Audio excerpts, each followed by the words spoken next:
Hello and welcome to the Ideal Nutrition Podcast. My name is Aidan Muir and I am here with my co-host Leah Higl, and this is episode 188 where we're going to be talking about whether you should avoid nightshade vegetables or not.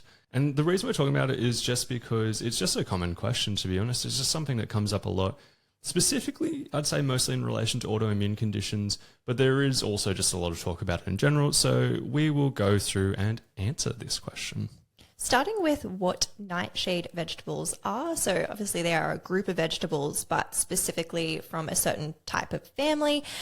Some of these plants are not considered edible, while others obviously are. So all nightshades contain what we call alkaloids. One of these is called solanine, which is something that is toxic when consumed in large amounts, but okay in minimal amounts. And common examples of nightshade vegetables are potato, eggplant, tomato, and capsicum. The reason people propose avoiding them typically link back to those components such as solanine. People often talk about how they can contribute to inflammation and joint pain, and they're proposed to contribute to stuff like leaky gut as well. So that's part of why also autoimmune conditions in particular are anecdotally linked with nightshades.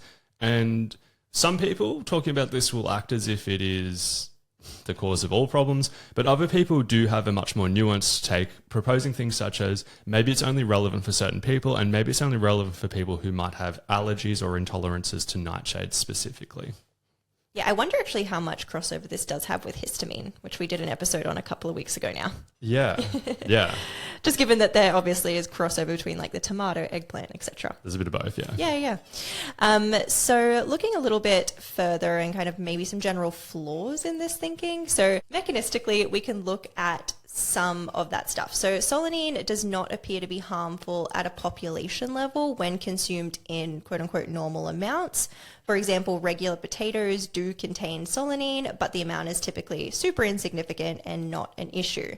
But if a potato is green or a tomato is very unripe, it can contain a lot more of this compound, which could become more of an issue. In many cases, people can get just GI issues from eating these things in larger amounts, although there are multiple variables that could potentially be at play, like histamine, for example. At a population level, these vegetables do not appear to be linked with inflammation overall. With inflammatory bowel disease and rheumatoid arthritis, there are a few cases where people have pointed to research that's not in humans, so it's in animals, but pointed to the fact that in this research there can be a potential link, but it's arguably a stretch to apply that too strongly, particularly because we see this a lot in animal research and also when dosages may not be specifically relevant to humans, because as you touched on, Leah, like these dosages can increase under certain circumstances as well. So what I think is where I think the best place to go is if we had no research, I would specifically be looking at anecdotal stuff because it's like, well, that's not ideal, but I'd go there if we didn't have research. But we do have some relevant research. So the autoimmune protocol diet, which we have spoken about previously on the podcast, that cuts out nightshades as part of the overall approach. So while I'm not necessarily looking at research on nightshades specifically, I'm looking at something that cuts out nightshades. So theoretically, if this was, let's say, magical and solved everything, it should show up in this research.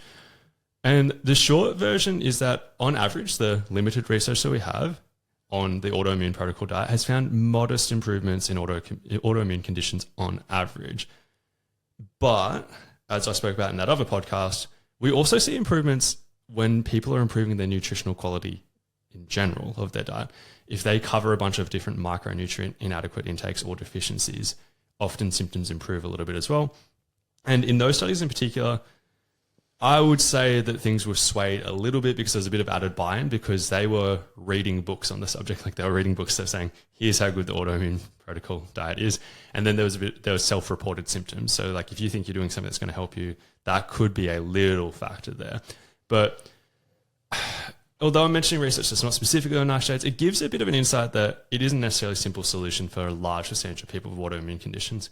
We could read into it and be like, why did the autoimmune protocol find improvements at all? Was it as simple as I might have suggested with it being like they are increasing the overall nutritional quality of their diet? Because most people have a relatively poor diet at the baseline. The autoimmune protocol diet is basically a stricter paleo style diet, which although that can have flaws, it is quite a nutrient rich diet. Or Did these people have modest improvements because they were cutting out certain things? For example, nightshades. It's a bit up in the air in terms of what is the main factor there. But I think at minimum, one takeaway would be that it's clearly not an answer for everybody if there is some potential benefit there. Briefly interrupting this episode to tell you about Ideal Nutrition Dietetic Services. Ideal Nutrition is not only a podcast, but also a group of highly qualified dietitians, ready to help you on your nutrition journey no matter the goal. For weight loss and sports nutrition, all the way up to chronic disease management and IBS, Ideal Nutrition has a dietitian to suit your needs. Head over to idealnutrition.com.au to learn more. Yeah, so could there be a case made for some people eliminating them? So everything we have spoken about has been more so at a population level, whilst also acknowledging that the levels of a lot of these compounds in these foods are quite low in like regular consumption. But there is still a possibility that looking at an individual level that you could personally find you have issues with nightshades or things in that family. So it's not an approach we typically recommend, but we could probably test this fairly easy in that if you think nightshades are an issue for you and contributing to certain symptoms, you could periodically just take out all nightshades from your diet. If things improve, all right, maybe you just leave them out. So they're not like a make or break for a well-balanced diet. Like you can remove them and still have a healthy, well-balanced diet. So if you're finding that there is a crossover for you personally with certain symptoms and avoiding them is best for you, that's totally something that you could do.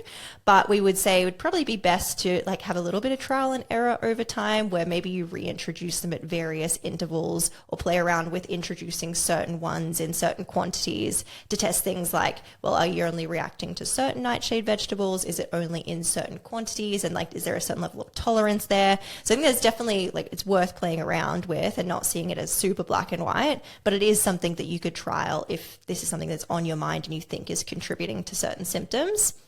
And anecdotally, some people have found that certain things do seem to be more of a trigger than others. So you might find that, oh, maybe eggplant, tomato, huge problem, but potatoes, not so much. So definitely worth playing around with. Yeah, just looking on forums, there was so many people who were like, oh, this one's an issue for me, but this one's not. Yeah, which for me is like, is that pointing to something else being at play here? But in saying that, it's like a somewhat easy test. Yeah, it's a valid point as well. Yeah. But the next bit I go with anytime I say, oh, it's okay to like take something out and just test for yourself, the next step that I always have is, what are we taking out and is there anything we can or should replace? For example, if somebody completely cut out orange vegetables, I would instantly be like, maybe we need to look at vitamin A and making sure that you're getting enough of that from another source, for example, liver or something like that. Many of these specific nightshade vegetables, like you can get a lot of these, or you can get all of these nutrients from other sources. So like that's totally fine. But I'd always look at that first. Like I wouldn't just take something out without looking at how to replace it. But general summary, at a population level, nightshade vegetables, totally fine. I would even go a bit further and say they're typically beneficial to add to most people's diets. But at an individual level, I would be open-minded to the fact that it could still be a possibility that it might be a factor for you, and it could be worth doing some trial and error, even through the lens of maybe it's the nightshades and these components in there, or maybe it's something else that is also in some of these vegetables, for example. This has been episode 188 of the Ideal Nutrition Podcast. If you haven't yet left a rating or review, it's always greatly appreciated for you to do so. But otherwise, thanks for tuning in.